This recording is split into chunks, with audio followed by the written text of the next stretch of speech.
रुको रुको, वीडियो देखने से पहले डिसलाइक मत कर देना। वीडियो लास्ट तक देखना, फिर जाकर डिसीजन लेना। मुझे ये बात समझ में नहीं आती कि किसी के जाने के बाद ही हमको उसके इम्पोर्टेंस का क्यों पता चलता है, उसके जीते जी हम इम्पोर्टेंस क्यों नहीं समझ पाते। सुशांत सर की मैंने जब न्यूज़ सुनी 14 जून को, मुझे सच्ची में ट्रस्ट नहीं हो रहा था, बिकॉज मैं उनका एंड उनकी एक्टिंग का बहुत ही बड़ा फैन।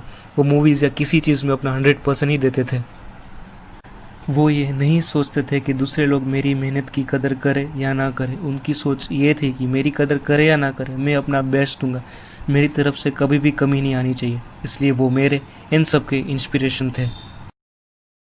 सुशांत सर के जाने की न्यूज़ सुनकर बहुत से सेलिब्रिटियों ने तुरंत पोस्ट करना शुरू कर दिया कि कितने अच्छे थे, हार्ड वर्किंग थे। जब सुशांत सर थे तब किसी ने कदर नहीं की, लेकिन जाने के बाद सब सिंपथियाँ दिखाने लगे। सुशांत सर खुद कहते थे कि ना ही मेरे बॉलीवुड में उतने फ्रेंड्स हैं एंड ना ही बॉलीवुड मुझे अपनाना चाहता है।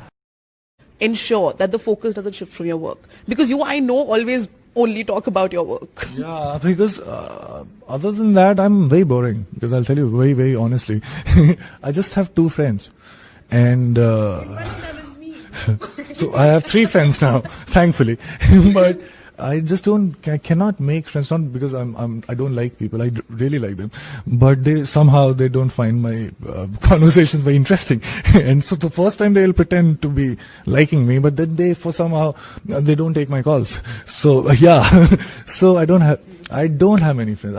I know that it takes a lot to be exciting all the time. It takes a lot to make sense all the time, or at least pretend to be to pretend to know your shit, you know. Even Shahrukh Khan ने भी तुरंत अपने Instagram में ये photo post कर दी, and वो photo Google में से स्क्रीनशॉट थी। वो साफ पता चल रहा था। चलो फ़ोटो नहीं भी थी, बट गूगल में से स्क्रीनशॉट, मैं इसे डिसरिस्पेक्ट ही मानूंगा, बिकॉज सुशांत सर उनको अपना आइडल मानते थे। बात करें करण जौहर की, तो उन्होंने भी तुरंत फ़ोटो पोस्ट कर दी अपने झूठी सिंपति के साथ, एंड फोटो में लिखा कि मैं खुद को ब्लेम करता हूँ कि मैं तुम्हारे टच में नहीं था कुछ साल तक।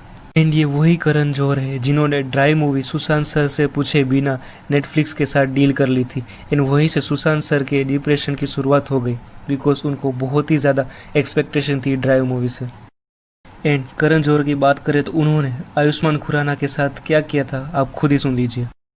I've always seen the industry as an outsider because I was also a radio jockey and a VJ. I've interviewed. One of the first interviews was with you when I was in RJ.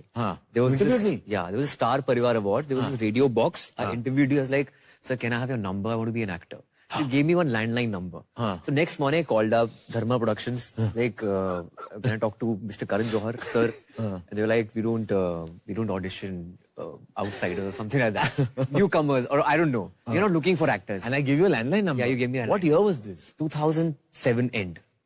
Oh God. I, used to give a wrong number to people also. No, it was the right number. I gave the right number. Right landline That number. was very sweet of me. Very I sweet of thought me. that you have potential. But I couldn't reach out to you. And Govinda भी nepotism के शिकार हुए थे। किसी दिन सलमान ने मुझे phone लगाया 2-3 बजे और कहे कि चिची भैया आप कितनी हिट दोगे यार। मैं बोला कि क्या हो गया। बोला नहीं, वो पिक्चर आप कर रहे हो जुड़वा, हाँ वो आप बंद कर दीजिए, वो मुझे दे दीजिए, और डायरेक्टर भी आपको मुझे देना पड़ेगा, और वो प्रोड्यूसर भी मैंने आप ही का ले लिया, साजिद नरेड वाला। तो वो चलती फिल्म वहाँ पे ठहरा दी गई, रोक दी गई और बंद कर दी गई, और वो सलमान के दे दी गई थी। जुड़वा में आपसे? जुड़वा में मैं नहीं था, मैंने ही पिक्चर शुरू की थी तो विद नंदू तोलानी। लेकिन क्योंकि मेरा घर परिवार जैसा माहौल हुआ करता था, तो वो सोहेल और मैंने तय किया था उस टाइम पे। सर ने सुसाइड जैसा बड़ा कदम लिया, कहीं ना कहीं हम भी जिम्मेदार हैं, बिकॉज जब वो थे तब हमने उनकी मूवीज़ को उतना सपोर्ट नहीं किया, बट वो बहुत ही कमाल की मूवीज़ थी। Kai Po Che, detective Omkar Bakshi and Sonchiriya. And Sushant sir के जाने के बाद सब दिल बेचारा मूवी की वेट करने लगे कि इस मूवी को सबसे हिट बनाएंगे, दिल बेचारा के ट्रेलर को सबसे लाइक ट्रेलर बनाएंगे, उस मूवी के सॉन्ग को सबसे ज़्यादा देखने वाला सॉन्ग बनाएंगे, एंड डेस्पेसितो को भी पीछे छोड़ेंगे। 100% गारंटी के साथ बोल रहा हूँ कि अगर सुशांत सर हमारे बीच होते तो दिल बेचारा को इतना सपोर्ट नहीं मिल रहा होता जितना उनके जाने के बाद मिल रहा है। मेरी बातें भले ही कड़वी लगेंगी, बट यही सच्चाई है। सुशांत सर इकलौते ऐसे एक्टर हैं जो अपने फैंस को भी फॉलो करते थे, बिकॉज उनको फैंस की वैल्यू पता थी। एक फैन ने सुशांत सर के फोटो में कमेंट किया कि oh no, you are dying in this movie too, I am not gonna watch it, that's the last I will want to see on the big screen, you have the biggest heart in the industry, people like you should always live long. उसमें Sushant sir ने reply देते हुए बोला कि अरे but if you don't watch it they will throw me out of Bollywood. I have no godfather, I made you my gods and fathers, watch it at least if you wish I do survive in Bollywood, much love and regards. ये बात सच है कि Sushant sir अभी इस दुनिया में नहीं है, लेकिन हमेशा फैंस के दिलों में रहेंगे। एंड उनके सुसाइड के पीछे बहुत ही बड़ा रीज़न होगा। एंड उन पे क्या बीती होगी हम सोच भी नहीं सकते कि उनको इतना बड़ा कदम उठाना पड़ा। एंड हम बाइकआउट स्टार किड्स को कर रहे हैं एंड करना भी चाहिए, बट हमको बाइकआउट आज तक न्यूज़ चैनल को भी करना चाहिए, बिकॉज वो टीआरपी के लिए किसी भी हद तक गिर सकते हैं। वो हमको सुशांत सर के जाने के बाद पता चल गया। सुशांत सर की खबर सुन के उनके पेरेंट्स कितने शौक में होंगे हम सोच भी नहीं सकते, उन पे क्या बीत रही होगी।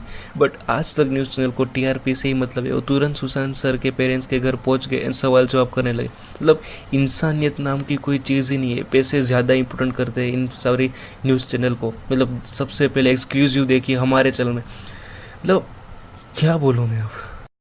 आप सबको पता ही होगा कि आसाम एंड बिहार में क्या हालत हो रही है, बट उस न्यूज़ से ज़्यादा अमिताभ बच्चन ने आज तक किया या नहीं, उसकी ज़्यादा चिंता होती है न्यूज़ चैनल वालों को। एंड सुशांत सर की लास्ट मूवी है, ये सोचकर मूवी मत देखना। ये सोचकर देखना कि कितना हार्ड वर्किंग लेजेंड एक्टर अब हमारे बीच में नहीं रहा, ये सोचकर दिल से देखना। तो ये मेरा व्यू पॉइंट था। ये वीडियो को आप लाइक करो या डिसलाइक मैं आप पे छोड़ता हूँ।